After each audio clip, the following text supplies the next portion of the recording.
Apa itu Al-Quran? Al-Quran adalah kitab atau kalam Allah Subhanahu wa Ta'ala yang diturunkan kepada umat Islam melalui Nabi Muhammad SAW. Ianya juga adalah sebagai pedoman serta pembimbing umat Islam untuk menuju ke akhirat. Apa yang dimaksudkan dengan ummah?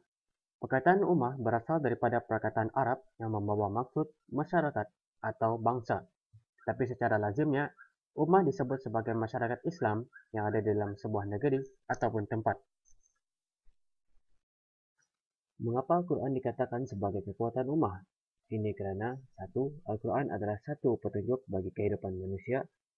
Kedua, ianya membawa manusia keluar daripada kegelapan ke arah cahaya iman dan kehidupan bahagia dunia dan akhirat. Dan yang ketiga, Al-Quran adalah sumber kegemilangan yang mana ilmu pengetahuan dapat diperolehi. Seterusnya adalah kaitan Al-Quran dengan Brunei Negara Zikir. Seperti yang kita ketahui, Brunei ingin menuju ke arah negara zikir. Maka salah satu aspek penting yang amat dititik beratkan adalah Al-Quran.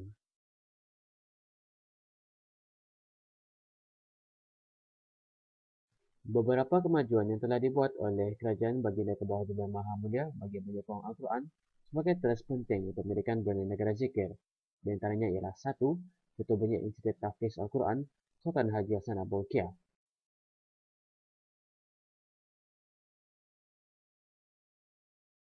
Dengan tertubuhnya institut ini, maka ia dapat menghasilkan generasi yang dapat menghafal Al-Quran, serta juga dapat menyempurnakan tujuan fardu kifayah untuk menghafal Al-Quran dalam masyarakat kita.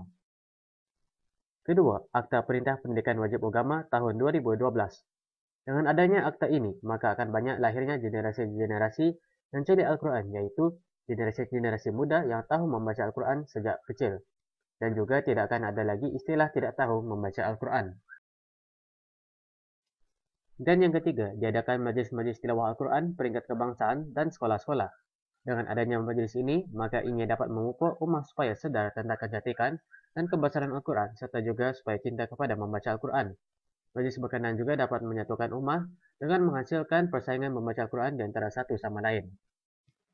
Bukan setakat di sini saja, bahkan lebih banyak lagi yang kerajaan telah buat untuk menyokong Al-Quran ini supaya ianya menjadi teras Brunei negara zikir. Di antaranya juga adalah seperti penerapan doa-doa dalam pekerjaan dan pembelajaran, majlis tadarus di setiap masjid selepas salat subuh dan pada bulan Ramadan, pembacaan Al-Quran pada setiap pagi di sekolah-sekolah, pelajaran mengaji dalam pelajaran agama Islam, dan sebagainya.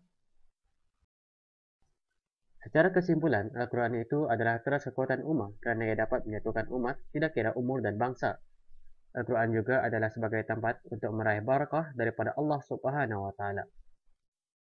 Dan yang terakhir, Al-Quran juga dapat menunjukkan kekuatan sesuatu ummah Islam melalui satu, keramaian orang di dalam masyarakat tersebut yang membaca Al-Quran, keramaian penghafaz Al-Quran yang ada, dan yang terakhir, bagaimana penerapan Al-Quran di dalam pekerjaan dan pembelajaran, serta kehidupan seharian dapat diterapkan dengan sepenuhnya. Created using Powtoon.